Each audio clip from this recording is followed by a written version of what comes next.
नमस्कार। इस पॉडकास्ट में आपका स्वागत है। संभोग से समाधि की ओर पार्ट 4.2। पूर्व में जो बाल विवाह चलता था उसके एक कारणों में यह भी था, स्त्री जितना युवा हो जाएगी और जितनी समझदार हो जाएगी और सेक्स का जैसे रस लेने लगेगी वैसे वह माँ नहीं बनना चाहेगी। हालांकि उसे कुछ पता नहीं कि माँ बनने से क्या मिलेगा, यह तो माँ बनने से ही पता चल सकता है। इससे पहले कोई उपाय नहीं है। स्त्री तृप्त होने लगती है माँ बनकर। क्यों? उसने एक आध्यात्मिक तल पर सेक्स का अनुभव कर लिया बच्चे के साथ, और इसलिए माँ और बेटे के पास एक आत्मीयता है।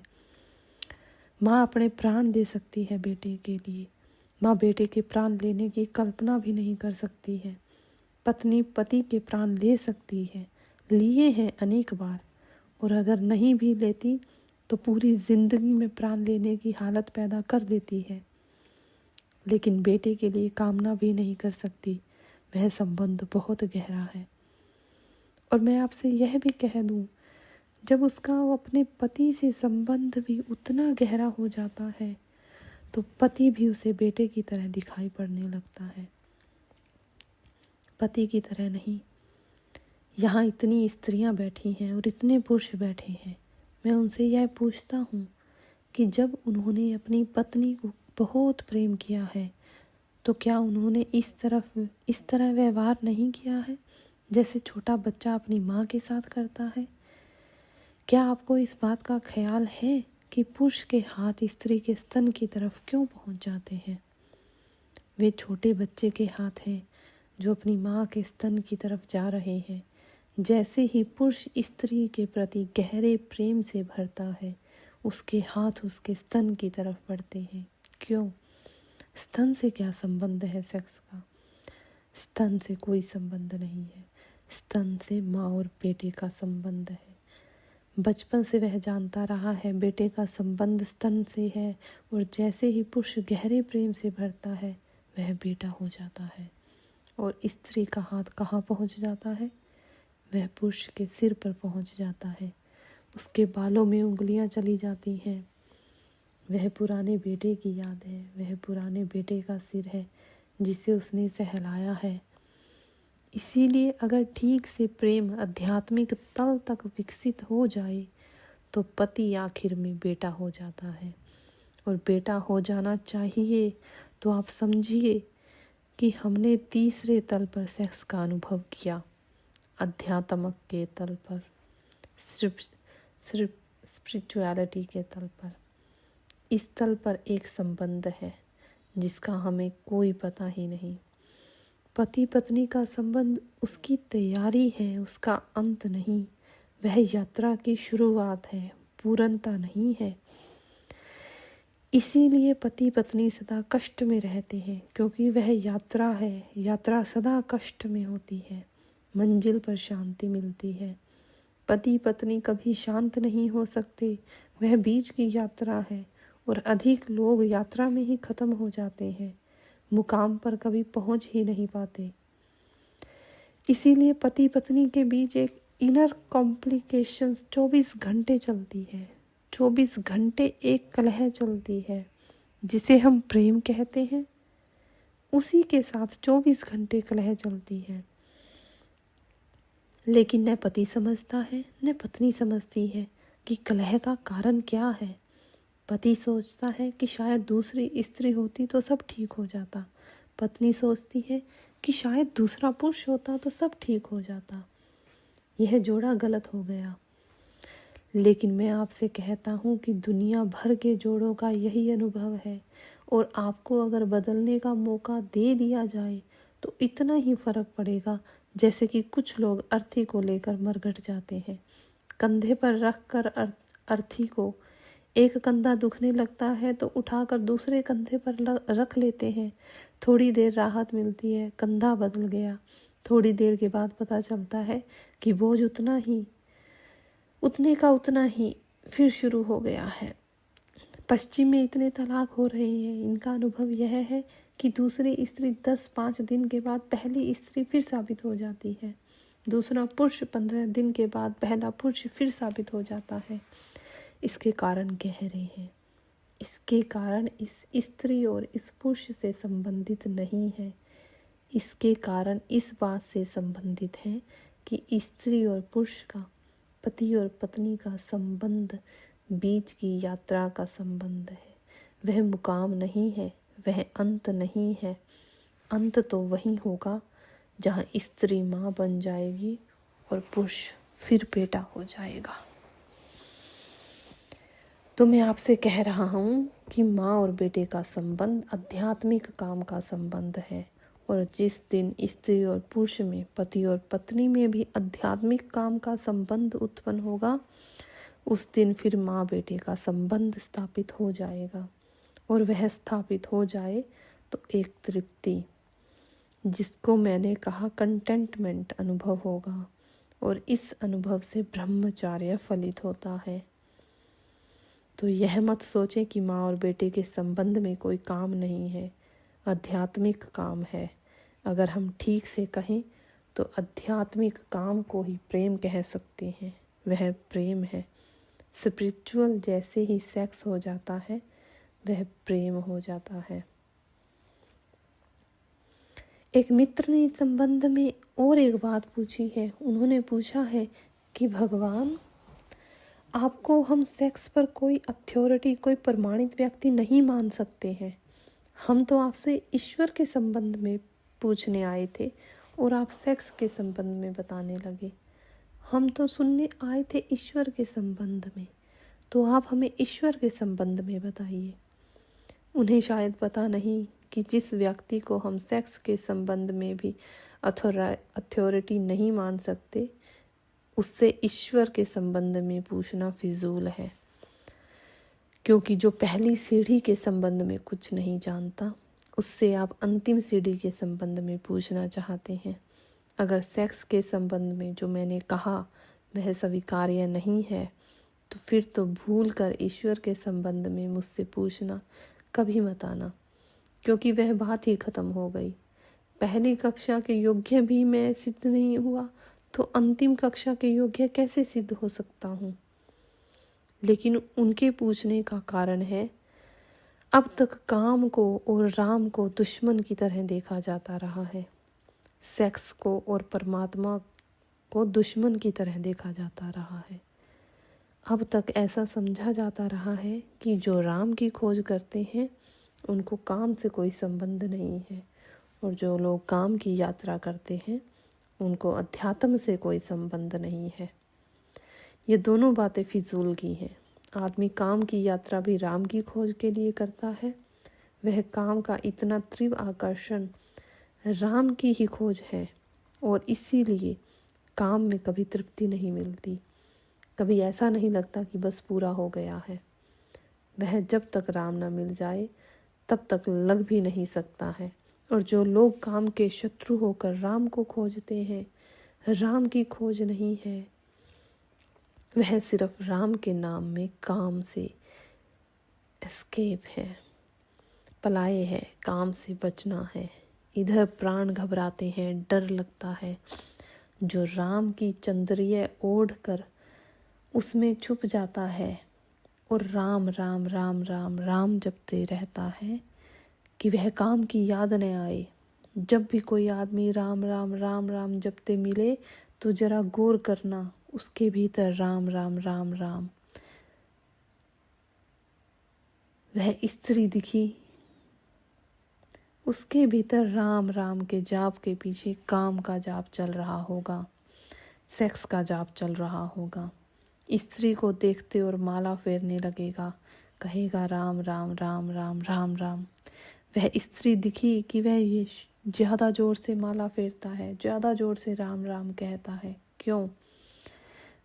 वह भीतर जो काम बैठा है वह धक्के मार रहा है, राम का नाम लेकर उसे बुलाने की कोशिश करता है। लेकिन इतनी आसान तरकीबों से अगर जीवन बदलते तो दुनिया कभी की बदल गई होती। उतना आसान रास्ता नहीं है। तो मैं आपसे कहना चाहता हूँ कि काम को समझना ज़रूरी है।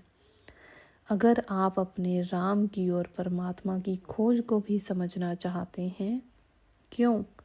यह इसीलिए मैं कहता हूँ, एक आदमी बम्बई से कलकत्ता की यात्रा करना चाहे, वह कलकत्ते के संबंध में पता लगाए कि कलकत्ता कहाँ है, किस दिशा में है, लेकिन उसे पता न हो कि मुंबई कहाँ है और किस दिशा में है, और कलकत्ते की वह यात्रा करना चाहे, तो क्या वह कभी सफल हो सकेगा?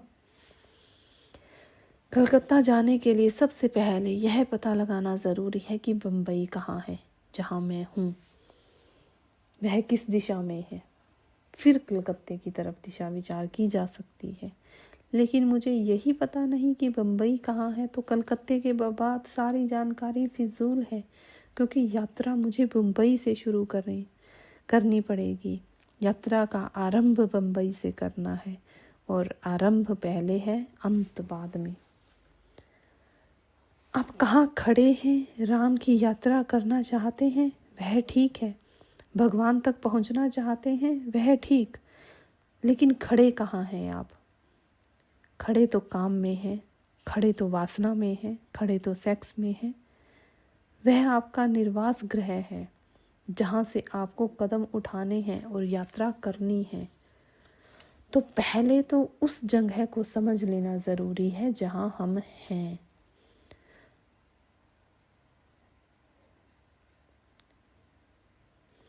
जो एक्चुअली है उसे पहले, जो वास्तविक है उसे पहले समझ लेना ज़रूरी है।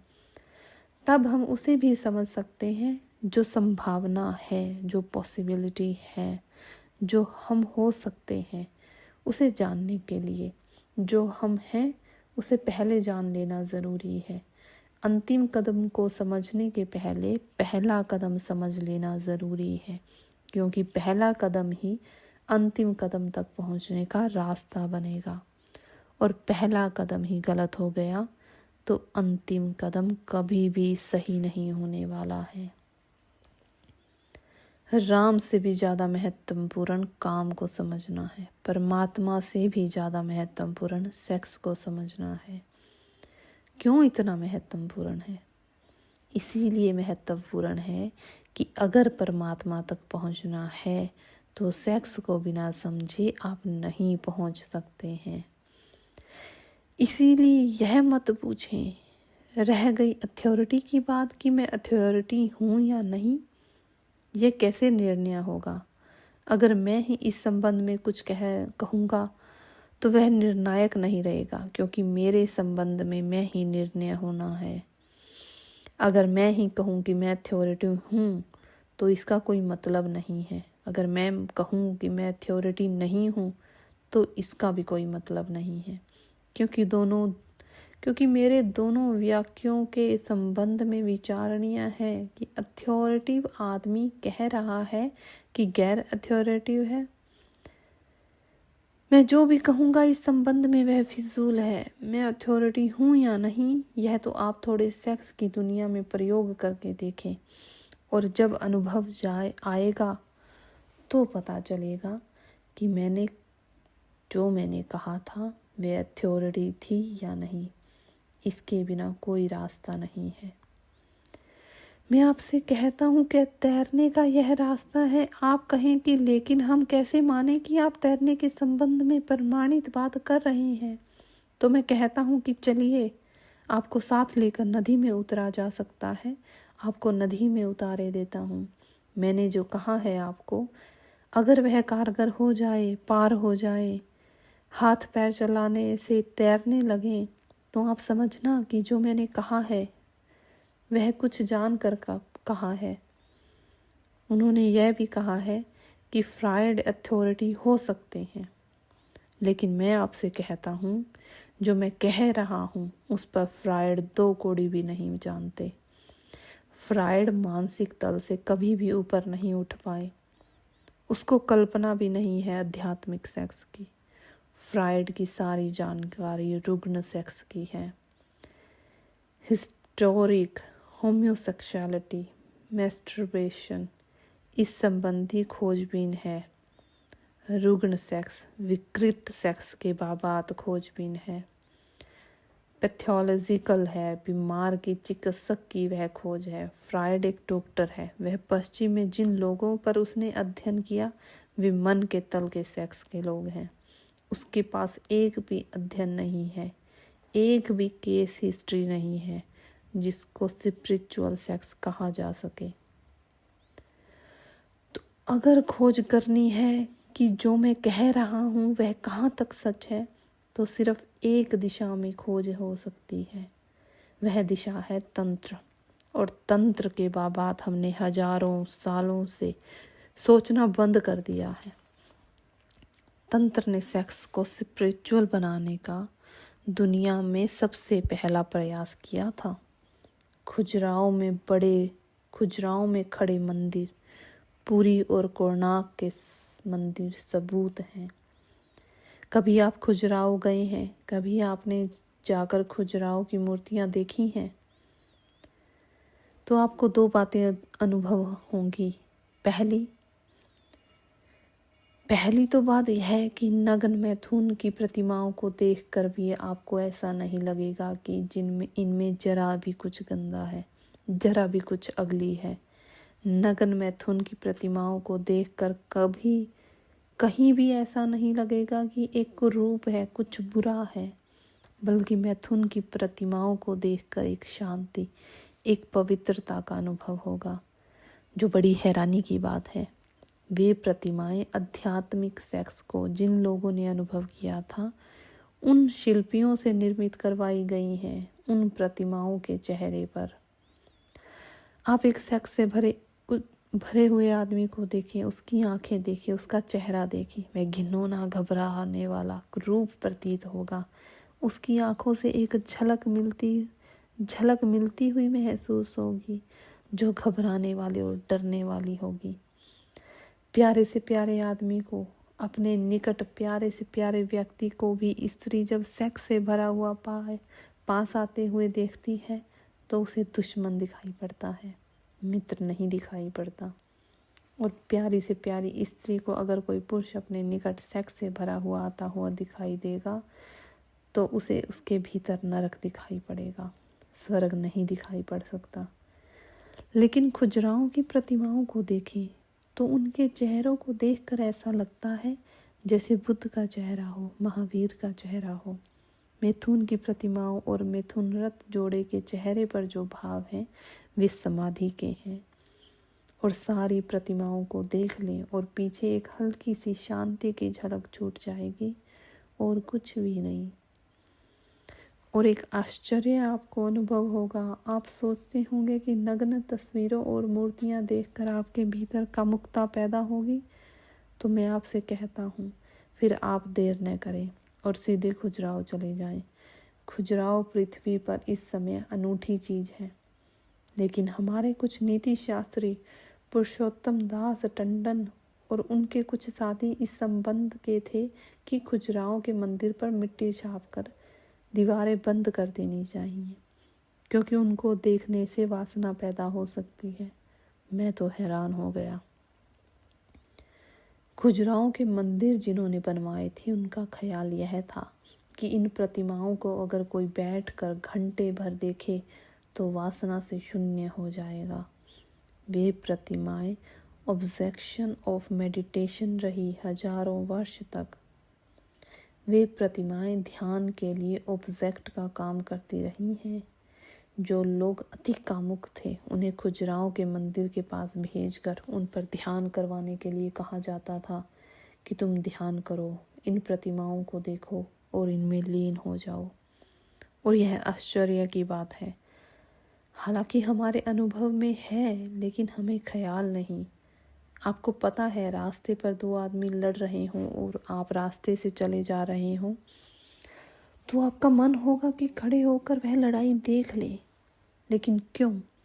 आपने कभी ख्याल किया लड़ाई देखने से आपको क्या फ़ायदा है? हजार ज़रूरी काम छोड़कर आप आधे घंटे तक दो आदमियों की मुक्केबाजी देख सकते हैं खड़े होकर। फ़ायदा क्या है? शायद आपको पता नहीं, फ़ायदा एक है, दो आदमियों को लड़ते देखकर आपके भीतर जो लड़ने की प्रवृत्ति है वह विसर्जित होती है, उसका निकास होता है। अगर मैथुन की प्रतिमाओं को कोई घंटे भर तक शांत बैठकर ध्यान मग्न होकर देखे तो उसके भीतर जो मैथुन करने का पागल भाव है वह विलीन हो जाता है। एक मनोवैज्ञानिक के पास एक आदमी को लाया गया था। वह एक दफ्तर में काम करता था और अपने मालिक से, अपने बॉस से बहुत रुष्ट है। मालिक उससे कुछ भी कहता है तो उसे बहुत अपमान मालूम होता है और उसके मन में होता है कि निकालूं जूता और इसे मार दूं। लेकिन मालिक को जूता कैसे मारा जा सकता है? हालांकि ऐसे नौकर कम ही होते हैं जिनके मन में यह ख्याल न आता हो कि निकालूं जूता और मार दूं। ऐसा नौकर खोजना मुश्किल है। अगर आप मालिक हैं तो भी आपको पता होगा और अगर आप नौकर हैं तो भी आपको पता होगा कि नौकर के मन में नौकर होने की भारी पीड़ा है और मन होता है कि इसका बदला ले लूं। लेकिन नौकर अगर बदला ले सकता तो नौकर होता नहीं। तो वह बेचारा मजबूर है और दबाए चला जाता है। फिर तो हालत उसकी ऐसी रुग्ण हो गई कि उसे यह डर पैदा हो गया कि किसी दिन आवेश में मैं जूता मार ही न दूं। तो वह जूता घर ही छोड़ जाता है। लेकिन दफ्तर में उसे जूते की दिन भर याद आती है और जब भी मालिक दिखाई पड़ता है वह पैर टटोल कर देखता है कि जूता, लेकिन जूता तो वह घर छोड़ आया है और खुश होता है कि अच्छा हुआ मैं छोड़ आया। किसी दिन आवेश के शरण में निकल आए जूता तो मुश्किल हो गई। लेकिन घर जूता छोड़ाने से जूते से मुक्ति नहीं होती। जूता उसका पीछा करने लगा। वह कागज पर कुछ भी बनाता है तो जूता बन जाता है। वह रजिस्टर पर कुछ भी लिख रहा है तो पाता है कि जूते ने आकार लेना शुरू कर दिया। उसके प्राणों में जूता घिरने लगता है। वह बहुत घबरा गया और उसे ऐसा डर लगने लगा धीरे धीरे कि मैं किसी भी दिन हमला कर सकता हूँ। तो उसने अपने घर आकर कहा कि अब मुझे नौकरी पर जाना ठीक नहीं, मैं छुट्टी लेना चाहता हूँ, क्योंकि अब हालात ऐसी हो गई है कि मैं दूसरे का जूता निकाल कर भी मार सकता हूँ। अब अपने जूते की ज़रूरत नहीं रह गई है। मेरे हाथ दूसरे लोगों के पैरों की तरफ भी बढ़ने की कोशिश करते हैं। तो घर के लोगों ने समझा कि वह पागल हो गया है। उसे एक मनोवैज्ञानिक के पास ले गए। उस मनोवैज्ञानिक ने कहा कि इसकी बीमारी बड़ी नहीं, छोटी सी है। इसके मालिक की एक तस्वीर घर में लगा लो और उससे कहो कि रोज सुबह 5 जूते धार्मिक भाव से मारा करे। 5 जूते मारे तब दफ्तर जाए, बिल्कुल रिलीजियसली। ऐसा नहीं कि एक दिन छूट जाए। जैसे जैसे ध्यान जाप करते हैं बिल्कुल वक्त पर 5 जूते मारे, दफ्तर से लौट कर 5 जूते मारे। वह आदमी पहले तो बोला कि यह क्या पागलपन की बात है, लेकिन भीतर उसे खुशी मालूम हुई। वह हैरान हुआ। उसने कहा, लेकिन मुझे भीतर खुशी मालूम हो रही है। तस्वीर टांग ली गई और वह रोज 5 जूते मारकर दफ्तर गया। पहले दिन ही जब वह 5 जूते मारकर दफ्तर गया तो उसे एक बड़ा अद्भुत अनुभव हुआ। मालिक के प्रति उसके दफ्तर में उसका क्रोध अनुभव नहीं हुआ और 15 दिन के भीतर तो वह मालिक के प्रति अत्यंत विनयशील हो गया। मालिक को भी हैरानी हुई। उसे तो कुछ पता नहीं कि भीतर क्या चल रहा है। उसने उसको पूछा कि तुम आजकल बहुत आज्ञाकारी, बहुत विनम्र, बहुत हम्बल हो गए हो, बात क्या है? उसने कहा, वह मत पूछिए, नहीं तो सब गड़बड़ हो जाएगा। क्या हुआ? तस्वीर के जूते मारने से कुछ हो सकता है, लेकिन तस्वीर को जूते मारने से वह जो जूता मारने का भाव है वह तिरोहित हुआ, वह एवोपरेट हुआ, वह वाष्पभूत हुआ। खुजराहों के मंदिर या कोणार्क की पुरी के मंदिर जैसे मंदिर सारे देश के गांव-गांव में होने चाहिए। बाकी मंदिरों की कोई ज़रूरत नहीं है। वे बेवकूफ़ी के सबूत हैं। उनमें कुछ नहीं है। उनमें न कोई वैज्ञानिकता है, न कोई अर्थ, न कोई प्रयोजन है। वे निपट गवारी के सबूत हैं। लेकिन खुजराहों के मंदिर ज़रूर अर्थपूर्ण है। जिस आदमी को भी मन सेक्स से भरा हो वह जाकर उन पर ध्यान करे और वह हल्का लौटेगा, शांत लौटेगा। तंत्र ने जरूर सेक्स को आध्यात्मिक बनाने की कोशिश की है, लेकिन इस मुल्क के नीति शास्त्री और जो मॉरल प्रीचर्स हैं उन दुष्टों ने उनकी बात को समाज तक नहीं पहुंचने दिया। ये मेरी बात भी नहीं पहुंचने देना चाहते हैं। मेरी बातों को इतने ध्यान से सुनने के लिए धन्यवाद।